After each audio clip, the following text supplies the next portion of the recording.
Baik, demikian tadi indahnya di hari raya. Apa perbezaan bulan-bulan lain dibandingkan dengan bulan Syawal dan juga bulan Ramadan? Ada perbezaannya. Ya. Kalau di bulan Ramadan kita ni akan melihat ramai di antara kita ni mesti akan melakukan kebaikan. Bila kita ni melihat ada yang senyuman, ada manis-manis rasanya. Kalau akan bertanya pun indah jadi kesalahan ataupun indah takut rasanya. Tapi kalau di bulan Syawal kita ni akan melihat kegembiraan di wajah semua orang kerana dan juga memohon maaf itu mudah untuk kita ni lazim untuk kita ni dengarkan. Tapi kalau di bulan-bulan lain sudah setentunya memang payah kedua-dua tu akan dapat kita ni perolehi.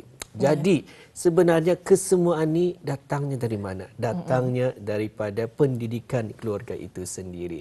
Jika sekiranya dapat kita ni didik, insya-Allah mudah saja semua tu di setiap bulan bagi tahun tersebut ya. Jadi berkaitan Juintan untuk hari ini. Ya, menyentuh mengenai dengan keluarga ini Muammar, ya, kita akan mengikuti bersama ni satu tazkirah mengenai dengan membentuk keluarga bahagia mengikut sunnah. Ini adalah bertepatan dengan bulan Mei, iaitu di mana Hari Keluarga Kebangsaan yang sering kali diadakan pada awal bulan Mei. Baik, dan kita ni akan bersama ni dengan seorang tetamu undangan kita yang merupakan penceramah. Jadi kita perkenalkan bersama dengan kita iaitu Yang Mulia Ustazah Nur Hayati binti Haji Abdul Rahman, iaitu penolong pegawai perkembangan agama. Ya, Assalamualaikum Ustazah. Waalaikumsalam warahmatullahi wabarakatuh. Selamat Hari Raya. Selamat Hari Raya juga. Apa khabar Ustazah? Alhamdulillah. Dalam suasana Hari Raya ini masih lagi alhamdulillah lah. Masih lagi kita ni ada kesempatan lagi bertemu dengan sanak keluarga kita ni. Alhamdulillah. Di samping balik kepada normal bekerja setelah lama kita ni bercuti raya letak. Ya, alhamdulillah ya. Jadi bersama dengan keluarga ini merupakan salah satu nikmat juga ni. Betul. Yang perlu kita ni syukuri. Alhamdulillah. Jadi Ustazah, kita hari ini bicara mengenai dengan membentuk keluarga bahagia mengikut sunnah. Jadi sebagai mukadimah, mungkin boleh Ustazah kongsikan sedikit mengenai dengan tajuk kita pada pagi ini. Silakan Ustazah. Terima kasih Intan dan juga Muammar. Bismillahirrahmanirrahim. Alhamdulillahirabbil alamin. Wassalatu wassalamu ala asyrafil anbiya'i wal mursalin sayyidina Muhammad wa ala alihi wa sahbihi ajma'in. Rabbi shrah li sadri wa yassir li amri wahlul 'uqdatam min lisani yafqahu qawli. Sebelum itu diucapkanlah selamat hari raya kepada para penonton yang mengikuti rampai pagi pada pagi ini. Alhamdulillah, tajuk kita ni pada bulan Mei ni sebagaimana yang dikatakan oleh Intan tadi, iaitu sempena Hari Keluarga Kebangsaan. Tajuk kita ni pada pagi ini iaitu membentuk keluarga bahagia menurut sunnah, mengikut sunnah Rasulullah sallallahu alaihi wasallam. Maka di sini ni kalau mengikut tajuk itu adalah beberapa bahagian yang akan bukan bincang secara general sahaja, iaitu keluarga bahagia dan juga sunnah. Maka pertama kali sekali keluarga ni memanglah setiap orang dalam agama Islam pun memang menuntut umatnya ni supaya mendirikan rumah tangga. Maka melalui rumah tangga itulah barunya ada terbina keluarga di sini ya. Maka keluarga ni merupakan satu komuniti masyarakat yang kecil, dan ia merupakan asas dan juga tapak pertama dalam kita ni membangun sebuah negara. Artinya bila cakap tentang keluarga ni, kita ni bercakap tentang negara. Bila cakap tentang negara, memang kita ni akan melibatkan keluarga.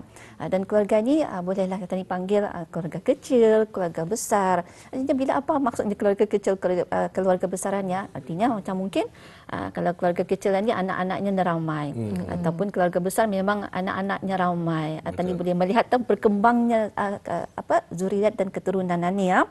Nah, jadinya pembangunan, mengapa dikaitkan dengan pembangunan negara, kemajuan negara? Kerana majunya sebuah negara ataupun berjayanya negara itu bergantung kepada berjayanya keluarga ni ya. Sebab tu keluarga ni jangan dipandang remeh ataupun dipandang ringan, kerana ia mempengaruhi kehidupan dalam keluarga tu, mempengaruhi kejayaan sebuah negara ni. Pernah dengar sebuah pepatah Arab, penyair katanya, kalau akan melihat sebuah negara tu maju, lihat kepada akhlak anak bangsanya tu. Begitulah juga kalau akan melihat juga merundumnya ataupun tidak berjayanya sebuah negara tu lihat juga kepada akhlak, artinya pendidikan akhlak itu adab itu semuanya bermula daripada rumah. Sebab itu keluarga ini memainkan peranan penting dalam menjayakan anak-anak kita ni, sebab apa generasi yang akan datang ini mereka lah yang akan membantu urusan negara ini. Nah, bila bercakap tentang gembira, memang impian semua orang mau gembira, happy selalu, happy go lucky. Walaupun apa jua dengan keadaan, memang kita ni berharap kita ni mau gembira. Tapi bukanlah semua dapat mengecapi benda perkara ni tapi kita ni pun ada panduan jua, lebih-lebih lagi dalam keluarganya, rumah tangga mana jua ataupun keluarga mana jua yang ada krisis, ada konflik. Tapi konflik di sini ni bukanlah kita ni kan mengikut hawa nafsu kita ni, tetapi ada panduannya. Nah, gembira ni kalau setiap orang lah, bagi suami, bagi isteri, apa yang mereka harapkan gembira ni apa sebenarnya? Mungkin kita ni rumah besar, boleh ku gembira kali, ataupun anak banyak aku gembira, ataupun banyak kereta aku gembira, harta yang banyak aku gembira. Tapi tanya lagi pada diri sendiri, setelah kita ni mendapatkan, contohlah rumah besar, kalau rumahku besar aku happy. Setelah kita ni mendapat rumah besar, apakah kegembiraan itu sudah kita ni capai? Adakah ia berkekalan? Mungkin jadi setelah dapat lain lagi timbul, lain lagi kesudahan yang berlainan lagi timbul lah. Okey, maka di sini ni kegembiraan kalau menurut beberapa pengertian di sini ni, gembira ni adalah salah satunya adalah rasa baik diri ataupun satu keadaan yang menunjukkan kepada keredaan seseorang itu. Bila kita ni bersyukur dengan apa yang tadi miliki, itulah jua yang dikatakan gembira. Kemudian yang kedua, pengertian kedua, kelazatan ataupun rasa kegembiraan untuk melahirkan kebaikan. Sebab kita ni fitrahan, bila buat baik memang kita ni orang nyaman rasa kita ni. Tapi bila kita ni ada kesampaian, ada rasa macam rasa tu dah sampai untuk kita ni kan melakukan kebaikan di sini ni. Tapi dalam sebuah hadis ni menunjukkan keluarga bahagia ni apa? Daripada Sa'ad bin Abi Waqqas, daripada Rasulullah sallallahu alaihi wasallam, kebahagiaan bagi anak Adam ni ada 3 dan ada kesengsaraan juga ada 3 jua. Maka ketiga kebahagiaan ni bagi anak Adam ni adalah isteri yang solehah, kenderaan yang baik dan rumah yang lapang.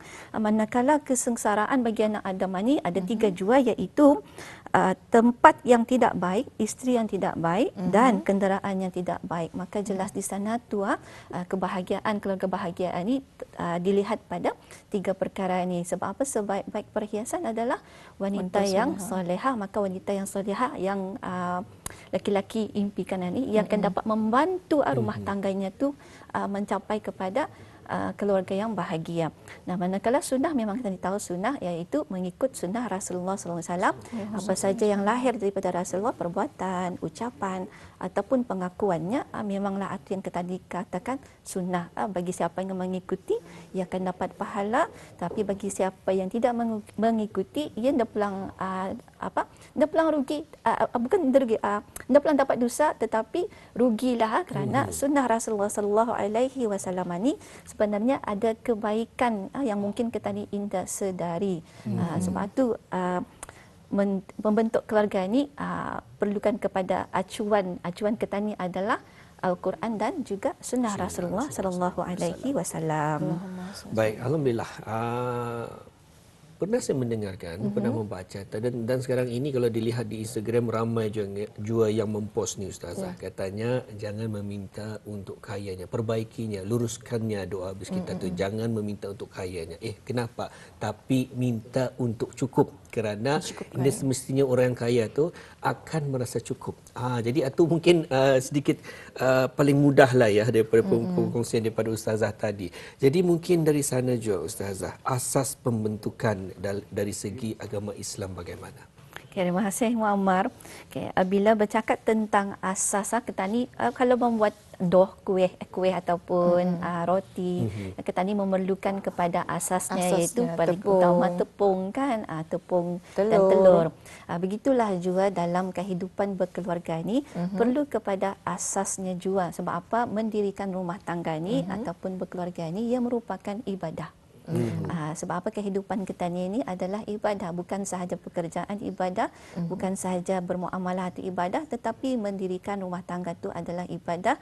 Dan kita ni pun merupakan ada tugasan ataupun tanggungjawab yang amanah yang Allah berikan kepada kita ni sebagai khalifah, sebagai hamba, sudah tentulah akan melaksanakan semua ni. Nah, sebagaimana yang dikatakan tadi bahawa berdoa tu berdoa minta kaya tu memanglah orang kan berharap dengan kita ni punya keadaan sekarang ini pun memerlukan kepada kemantapan ekonomi sebenarnya, tetapi berbalik juga kepada Allah dan juga Rasulnya. Nah, asas pembentukan keluarga Islam ni sebagaimana yang kita ni ingin dapatkan. Sebab apa? Dengan kita ni berpandukan kepada Al-Quran dan Sunnah, setentulah akan mendatangkan kebahagiaan. Bukan bahagia saja di dunia tadi, tapi kita ni mahu kebahagiaan itu sampai di hari akhirat juga. Nah, satu asas terpenting dalam pembentukan ataupun pembinaan keluarga ni hendaklah berpegang kepada beberapa perkara. Kalau akan diceritakan memang banyak sebenarnya, tapi saya akan ambil perkara-perkara yang penting sahaja. Yang pertama iaitu niat kita ni. Niat kita ni itu mengapa akan mendirikan rumah tangga. Memanglah salah satunya adalah untuk ia merupakan ibadah. Dalam rumah tangga tu memang kita ni akan menjalankan tugasan kita ni sebagai hamba dan juga khalifah. Apabila kita ni menunjukkan yang betul, orang ikut, kita ni akan dapat pahala. Kemudian ia matlamat terakhir adalah untuk kita ni akan mendapatkan keredaan Allah Subhanahu Wa Taala. Artinya mendirikan rumah tangga ni bukanlah hanya sekadar kita ni kan menyalurkan keinginan kita ni itu, tetapi sebenarnya mendapatkan kerana Allah Taala tu. Sebab apa? Kalau kita ni berniat kerana keduniaan, memang pelanggan tadi dapat apa yang kita inginkan, kecantikan, harta dan yang lainnya. Tetapi keredaan itu belum tentu kita ni akan dapat daripada Allah Subhanahu Wa Taala. Sebagaimana dalam sebuah hadis kan, bermula daripada niat. Siapa yang niatnya kerana wanita, memang siapa yang berhijrah kerana wanita, ia akan dapat wanita itu. Tetapi belum tentu ia akan dapat redha Allah Subhanahu Wa Taala. Kemudian tanya akan dapat kebahagiaan dunia akhirat. Sebab apa? Dengan mendirikan rumah tangga ni memang ada berkembang zuriat kita ni sebab apa? Bila sudah tani tiada, yang kita ni harapkan adalah daripada keturunan kita ni mendoakan kita ni kan bekalan kita ni di alam barzah dan juga hari akhirat. Nah, kemudian takwa kepada Allah Subhanahu Wa Taala. Artinya takwa dan iman ni merupakan pegangan kita ni. Sebab apa? Kita ni meyakini bahawa adanya Allah Subhanahu Wa Taala. Tujuan kita ni mendirikan rumah tangga adalah kerana Allah Taala. Artinya bila kita ni ada rasa takwa di sini ni rasa kasih kita ni ataupun takut kita ni kepada Allah Subhanahu Wa Taala. Artinya bila suami itu ada isteri, ia akan menjalankan tugasnya. Artinya ia tidak akan melakukan sewenang-wenangnya, tidak ada penganiayaan, tidak ada kezaliman, tidak ada menyakiti, bukan saja menyakiti ini daripada sudut fizikal, malahan mungkin juga mental pada masa sekarang ini dan inilah yang kita ni mahu tanamkan kepada setiap keluarga ni, ada rasa keimanan dan juga ketakwaan supaya kita ni dapat menjalankan tanggungjawab kita ni, amanah kita ni itu dengan sedaya upaya kita ni. Sebab apa? Allah Taala indakan membebani seorang hamba tu di luar kemampuannya. Nah, dan yang ketiga ada rasa mawaddah warahmah. Dan bila ada mawaddah warahmah tu memang ada timbul rasa sakinah, ketenangan. Jadi mawaddah warahmah ni ia merupakan perasaan ataupun feeling yang kita ni yang akan timbul setelah adanya berumah tangga ni kan. Jadinya dalam di sini ni perlu ada persediaan jua. Bila orang mendirikan rumah tangga, indah kan sekadar ia mak aku mau nikahnya. Indah kita ni perlu ada persediaan sebelum dan selepas jua. Sebab apa, tanggungjawab setelah bernikah memang berbeza daripada semasa kita ni bujang. Masa bujang bolehlah syok sendiri, tapi sudah berkahwin, ada lagi tanggungan kita ni, terutamanya ketua keluarga yang dia lagi dapat berbuat sewenang-wenangnya semasanya masih bujang sebab apa, ia perlu menjaga kebajikan orang-orang yang di bawah tanggungannya. Begitulah juga dengan isteri ia perlu juga masa bujang mungkin turun ke dapur tu tidak pernah. Sudah kahwinan ni kena je turun dapur sebab apa, menjalankan tanggungjawabnya sebagai seorang isteri itu. Artinya di sini ni kalau sebelum itu memang sebab itu kita ni ada kekurangan, apabila bersatu melengkapi di antara satu dengan yang lain. Sebab itu perlu ada persediaan mental perasaan. Sebab apa? Masa sebelum memanglah semua indah. Tapi setelah baru kita ni tahu rupanya macam ni, sebab tu kita ni perlu persediaan terutamanya dari sudut emosi. Kalau daripada mengawal emosi, memanglah akan hilang rasa mawaddah dan rahmah di sana tu. Kemudian husnul muasyarah artinya bergaul baik. Kita ni mendirikan rumah tangga bukan sahaja dengan isteri sahaja ataupun suami, tapi dengan keluarga juga. Sebab itu muasyarah bil ma'ruf ni perlu pada setiap orang untuk memainkan peranannya. Dan yang terakhir adalah amanah dan tanggungjawab, sebagaimana yang dikatakan dari tadi, bahawa mendirikan rumah tangga ni ia punya tanggungjawab ni adalah besar. Sebab apa, kita ni mendidik keluarga kita ni menuju kepada calak ataupun acuan agama Islam. Sebab apa? Agama Islam inilah satu-satunya agama yang Allah redai, dan di dalamnya ada kebaikan apabila kita ni mengerjakan secara istiqamah. Kita ni melihat kepada, mungkin daripada luaran kita ni melihat orang ni bahagia. Tapi bahagia di sana tu sebagaimana yang dikatakan, kalau keduniaan ia cuma bersifat sementara. Kita kalau katanya bahagia apabila mendapat isteri lawa ataupun suami kacak. Tapi bila sedang lawa, adakah timbul lagi kebahagiaan itu? Sebab itu kita ni hati itu kena bersihkanlah daripada sifat-sifat keduniaan ni. Ya, jadi itulah mengenai dengan asas pembentukan keluarga Islam ya. Dan seterusnya ni Ustazah mungkin boleh berkongsi apakah antara amalan sunnah yang boleh kita ni teladani sepanjang kita ni dalam rumah tangga. Okay, terima kasih. Amalan sunnah Rasulullah sallallahu alaihi wasallam ini sebenarnya banyak daripada A to Z, daripada pekerjaan, daripada berkeluarga dan juga bermuamalah, semua ada sebenarnya. Sebab itu sunnah Rasulullah ini merupakan kebaikan jika ia diamalkan secara istiqamah. Walaupun pada dasarnya kita ni dah faham mengapa perlu buat macam mana ni, tetapi bila ikhlas ia akan mendatangkan rahmat dan keberkatan. Nah, salah satu di antara amalan yang boleh kita ni terapkan, salah satu adalah beri salam. Memberi salam ni kepada ahli keluarga kita ni. Sebab tadi tahu dalam salaman ni Assalamualaikum warahmatullahi wabarakatuh tu ada doa. Doa yang mana mengucapkan kesejahteraan, keamanan. Apabila kita ni tujukan kepada ahli keluarga kita ni, mudah-mudahan Allah kabulkan, keluarga kita ni pun akan merasa tenang. Begitulah juga dengan kita ni. Kemudian yang kedua, biasakan membaca basmalah dalam apa jua aktiviti kita ni, duduk kah, minum kah, belimpang kah, biasakan membaca basmalah, kerana basmalah ni kan salah satu nama Allah Subhanahu wa taala. Kita ni meminta rahmat, kita ni meminta sifat-sifat pengasih dan penyayang Allah Subhanahu wa taala ni salah satunya apabila kita ni membaca basmalah ni, salah satunya ia adalah penghalau syaitan. Sebab apa? Syaitan ni merupakan musuh kita ni, tapi dia nampak ia berada di sekeliling kita ni. Tapi apabila kita ni bersandarkan ataupun menyandarkan kepada basmalah ni, keyakinan kita ni bahawa dengan basmalah itu membantu kita ni, maka syaitan ni yang akan berani. Nya ada lagi rezekiku di sini ni, orang rumah ni yang suka membaca basmalahnya. Sebab tu ada kisah di mana ada syaitan yang gemuk, ada syaitan yang kurus. Bila ditanya mengapa ia gemuk, kerana ahli rumah di sana tu tidak mengamalkan basmalah. Manakala syaitan yang kurus ni, ia kurus kerana ahli rumah itu suka menyebut nama Allah Subhanahu Wa Taala. Artinya bila kita ni makan indah membaca bismillah, ia pun turut makan. Itulah.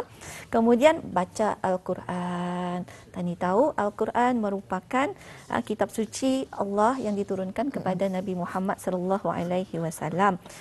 Dan membaca Al-Quran ini pun adalah dijadikan pembudayaan sebuah keluarga ni.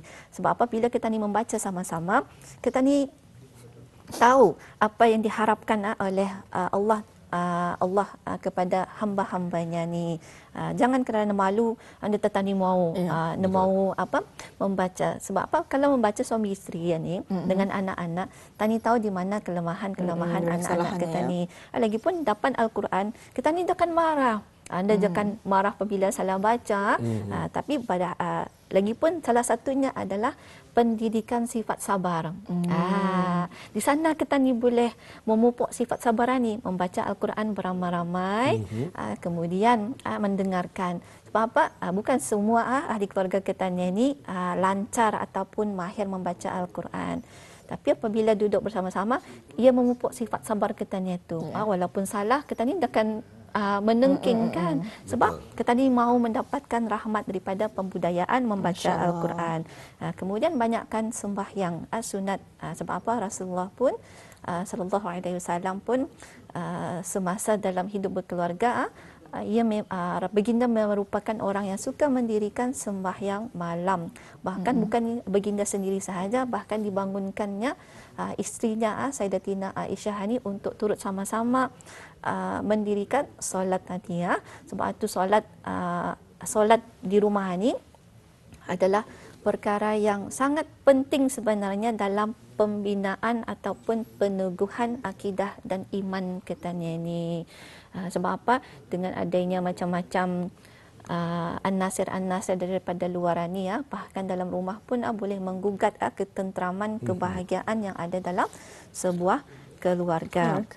Dan terakhir, biasakan ataupun lazimkan rumah kita ni itu dalam keadaan bersih. Jangan berseleraknya kita ni, jangannya kita ni berjuritnya kita ni tu. Sebab apa? Maklumlah kadang-kadang kami punya pasangan yang kurang mementingkan kebersihan. Tapi kebersihan di sini ni bukan hanya fokus kepada sekitar rumah itu juga, tapi kebersihan dalaman rohani pun perlu juga kita ni kikis, terutamanya sifat syirik ania dan sifat-sifat mazmumah yang lain. Sebab itu penerapan amalan sunnah ni sebenarnya membantu kita ni membersihkan diri kita ni, bukan saja luaran tetapi dalaman, supaya lebih mudah kita ni itu untuk mendekatkan diri kita ni dan ahli keluarga kita ni, memimpin keluarga kita ni mendekati taqarrub ila Allah Subhanahu Wa Taala. Ya, Alhamdulillah ya. Jadi itulah antara amalan sunnah yang dapat kita ni terapkan sebenarnya kita ni berkeluarga, dan ini adalah tujuannya untuk kita ni mencapai sebuah rumah tangga yang sakinah, yang berpaksikan kepada mawaddah warahmah. Ya, Alhamdulillah. Dan akhirnya Ustazah, mungkin ada kesimpulan daripada tajuk kita pada pagi ini? Silakan. Alhamdulillah, terima kasih. Pembinaan ataupun pembentukan keluarga bahagia ini bukan hanya sekadar ketanikan keinginan untukkan berumah tangga, tapi perlu persediaan daripada sudut ilmu kerohanian, kerana ia merupakan hubungan yang ketani begitu hubungan jangka masa yang lama, dan mana dengan kita ni hayat, menjaga hubungan itu sudah pasti dah akan melahirkan suasana yang harmoni, kesejahteraan yang kita ni harapkan, dan apabila ketani jagalah tingkah laku ketani apabila ketani walaupun rumah tangga ni ada krisis, tapi jangan dilihatkan ataupun dinampakkan di hadapan anak-anak ketani. Sebab apa? Anak-anak ni merupakan masa depan ketanian ni bah. Apabila ia sudah berada di dalam suasana yang indah harmoni, ia pun akan memberi pengaruh kepada penumbuhan anak-anak ni ya. Dan sebab itu hiduplah mengikut landasan Al-Quran dan juga Sunnah sebagaimana yang ditunjukkan oleh Rasulullah sallallahu alaihi wasallam.